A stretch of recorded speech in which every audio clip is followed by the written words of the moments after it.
You already knew something was wrong. You felt it in your body before you could explain it in your mind. That sick drop in your stomach, that tension in your chest, that moment when the evidence was there, the lie was obvious, and you looked at them expecting honesty, remorse, or at least some sign of human accountability, but instead saw something cold, guarded, and calculating. You saw the moment they knew you knew, and instead of the truth, you got a performance. Instead of accountability, you got a war. If you have ever walked away from a conversation knowing you were right, but somehow feeling crazy, this is for you. Stay with me because this is language for something you lived but may never have fully named. Subscribe right now and turn on notifications. Here is what many people do not understand about narcissists and guilt. They do feel the threat of being exposed. Not guilt in the healthy sense, not as a moral signal that says, I did wrong and I need to repair it, but they do feel the pressure of being caught. And in the narcissistic mind, guilt is not a call to make things right. It is danger. It is exposure. It is a crack in the image they work so hard to protect. So when they realize you have found that crack, their system activates. What you witnessed was not simple confusion or clumsy dishonesty. It was a defense structure coming online. Because the question in their mind is not, how do I repair this? It is, how do I make this disappear? The first move is denial. Not ordinary denial, not confusion or faulty memory, total denial. You had the screenshots, the timeline, the witnesses, the receipts, the facts, and they still looked at you and said, no, that never happened. You are imagining things. You are making that up. And what made it so disorienting was that the denial was not just about the event. It was about your reality, your perception, your sanity. When a narcissist denies something obviously true, they are not trying to discover the truth. They are trying to force you into defending your reality so that the focus shifts away from what they did. Suddenly, you are no longer discussing their behavior. You are arguing over basic facts. You are explaining the sky is blue. And while you scramble to prove what happened, accountability slips out the back door. Then comes blame shifting. The moment denial stops working, the spotlight moves to you. Not the lie, not the betrayal, not the harm. You. Your tone was too harsh. Your reaction was too emotional. They lied because you were too controlling, too distant, too demanding, too cold, too needy. Somehow, the reason they hurt you becomes your personality, your weakness, your history, your failure. This is how blame shifting works. If they can redirect the conversation toward your flaws, they no longer have to sit in their own behavior. The emotional burden moves from the guilty person to the wounded person. And here is why that worked on you. Not because you were weak, because you had a conscience. Because when someone pointed out something you could have done better, you actually considered it. You reflected. You wondered if there was truth in it. A narcissist uses that against you. Your integrity became their escape hatch. Your willingness to grow became the ladder they used to climb out of accountability. There is also the historical audit. You confront them about one specific issue, and suddenly every mistake you ever made is dragged into the room. Something from 3 years ago, a time you raised your voice, a moment you were late, a season when you were struggling. The point is not fairness. The point is overload. They bury the current truth under so many accusations that you lose sight of the original issue. You came in with one clear point, and they turned it into a flood. And when you are trying to stay afloat, you cannot hold on to the truth you came to defend. Then comes rage. And this is important. Narcissistic rage, when they know they are guilty, is not just emotional overflow. It is often a tactic. It may feel explosive, chaotic, and unpredictable, but underneath it is a message. If you keep going, this will get worse for you. The rage says pursuing accountability will cost you. It is intimidation disguised as emotion. It teaches you that asking questions leads to pain, that confronting harm leads to escalation, that truth is dangerous territory. Over time, many people in these relationships stop bringing things up before the conversation even begins. They censor themselves, they minimize, they tell themselves it is not worth it. That is not weakness, that is conditioning. When rage keeps meeting truth, your nervous system learns that silence feels safer. That is exactly what the rage was designed to teach. And if rage does not shut you down, victimhood often arrives next. Suddenly, the person who hurt you is crying. Suddenly, they are talking about their pain, their trauma, their childhood, their wounds, their stress, their loneliness. Suddenly, you are staring at someone who appears deeply hurt by your attempt to hold them accountable. And because you are empathic, because you do not want to cause pain, part of you turns toward them. That is what empathy does. It responds to suffering. This is why victim playing is so effective. It takes your legitimate pain and pushes it to the edge of the room while theirs takes center stage. You came in to address what they did, and now you are comforting the person who harmed you. That inversion is not accidental. It is one of the most powerful ways a narcissist escapes accountability. It turns the wounded person into the aggressor and the guilty person into the victim. Now we need to talk about gaslighting. Because denial may be the opening move and blame shifting may be the middle game, but gaslighting is the long game. Gaslighting is not just one conversation. It is a pattern that slowly erodes your trust in your own mind.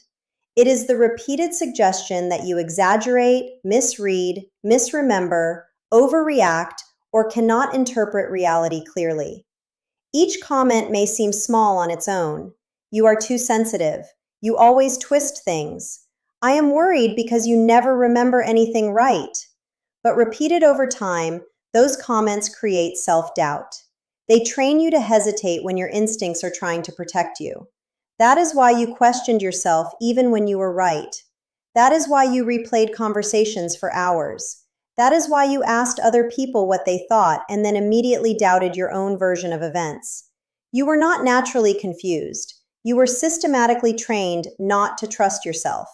The confusion was cultivated. The self-doubt was installed. And when the bigger truths finally surfaced, that groundwork made it harder for you to stand firmly in what you knew. Then comes the charm offensive. After the denial, the blame shifting, the rage, the tears, and the confusion, they become kind again, attentive again, loving again. Suddenly, they remember what matters to you. Suddenly, they speak the language you always wanted to hear. And in that moment, it can feel like the person you hoped for has returned. But in the context of guilt, that charm is not repair, it is erasure. It is designed to replace the emotional memory of harm with a new emotional impression that makes you question the seriousness of what just happened. This is why cycles are so powerful.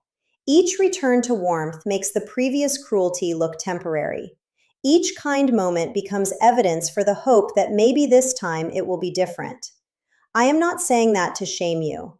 I am saying it so you can see the pattern clearly. Hope is often what kept you there. Hope that the good moments were the real person and the harmful ones were the exception. But in a cycle like this, the return to kindness is often part of the same system that created the harm. There is another behavior that matters here, and it is one of the most strategic, the preemptive strike. Sometimes a narcissist senses that you are close to the truth, close to leaving, or close to naming the pattern. So they move first. They accuse you before you can confront them. They create conflict before you can speak. They tell other people you are unstable, harsh, selfish, dramatic, or impossible. They start building a narrative that protects them before the real story has a chance to surface. This matters because narcissists often care deeply about image. Their public identity, their reputation, the story other people believe about them, all of that is precious territory. So when guilt is close to being exposed, they do not just defend themselves in private. They may start shaping the social story in advance. That is what the preemptive strike does. It protects the image before the truth can threaten it. You may have experienced this as a strange shift. They suddenly became more distant, more hostile, more accusatory, more suspicious. It felt like they were punishing you for something you had not done. And that confusion had a purpose. If they could keep you reactive, hurt, and off balance, they could keep you from becoming calm, clear, and grounded. And a clear person is much harder to control than a dysregulated one. Understanding this changes everything. Because once you see these behaviors as a system instead of isolated moments, your whole story starts to make sense. You were not too sensitive. You were not crazy. You were not impossible to please. You were inside a psychological system designed to protect someone else's image at the expense of your reality. And here is one of the hardest truths. Some of what you felt from them may have been real. Some of the tenderness, some of the charm, some of the connection may have existed in genuine form. Narcissism is not always cartoon evil. It is often a fractured personality organized around shame, image, fear, and survival. That does not excuse the manipulation. It does not soften the damage, but it may help answer the painful questions so many people carry. Was any of it real? Parts of it may have been, but what was real in them was never strong enough to protect you from the parts driven by control, self-protection, and the terror of exposure. That is why you could love them and still be harmed by them. That is why the relationship could contain moments of apparent sincerity and still be profoundly damaging. Those truths can exist together, and learning that helps you stop tearing yourself apart, trying to decide whether everything was fake or everything was real. The better question is this: what pattern dominated the relationship when it mattered most? And if the answer is denial, blame shifting, rage, gaslighting, victim playing, charm after harm, and reputation management, then the pattern tells the truth. Because this is where your power starts to return. Not through revenge, not through winning an argument, but through clarity. Quiet, steady clarity. The kind that no longer needs the other person to agree with your reality before you trust it. The kind that knows what happened even if the person who did it never admits it. The kind that stops begging for validation from the very person committed to distorting the truth. That clarity was never absent. It was buried under noise. Their denial, their rage, their tears, their charm, their rewritten history, their constant pressure on your mind. But underneath all of it, your system was still picking up the truth, that sinking feeling, that tightening in your body, that instinct that something was wrong. That was not weakness. That was information. And now you have language for it. You know what denial with conviction is doing. You know what blame shifting is designed to accomplish. You know what rage is communicating beneath the volume. You know what victim playing steals from you. You know what gaslighting is meant to destroy. You know what charm after harm is trying to erase. You know what the preemptive strike is building.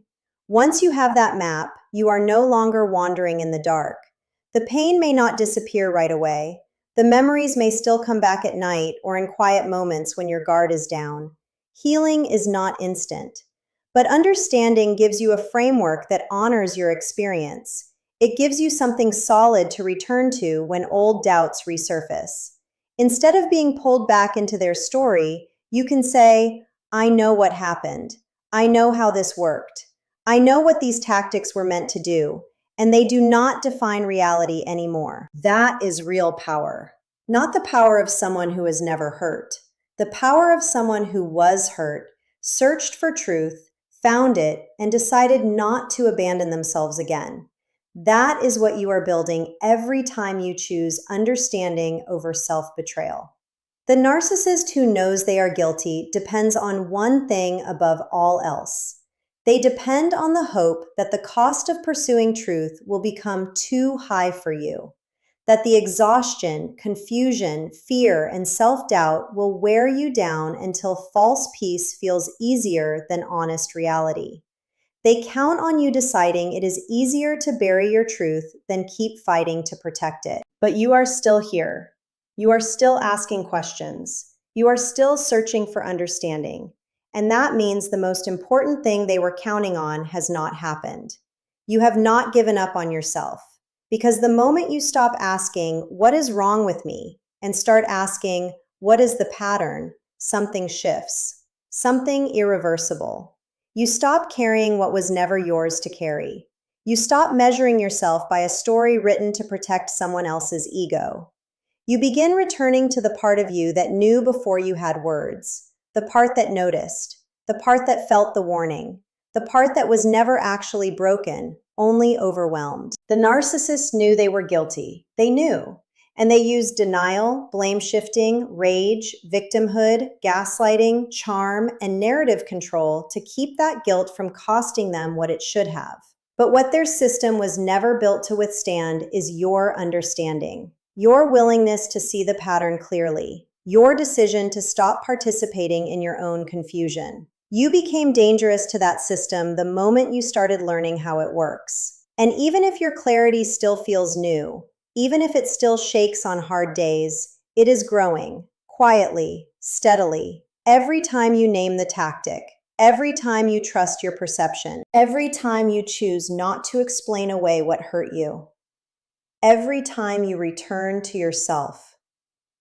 One day you will notice something has changed. Not with drama, not with fanfare, but with a deep internal settling. You will realize you trust yourself again. You will realize that the voice inside you that says something is wrong is no longer the voice you argue with, but the voice you listen to. That is where healing is taking you. Back to yourself.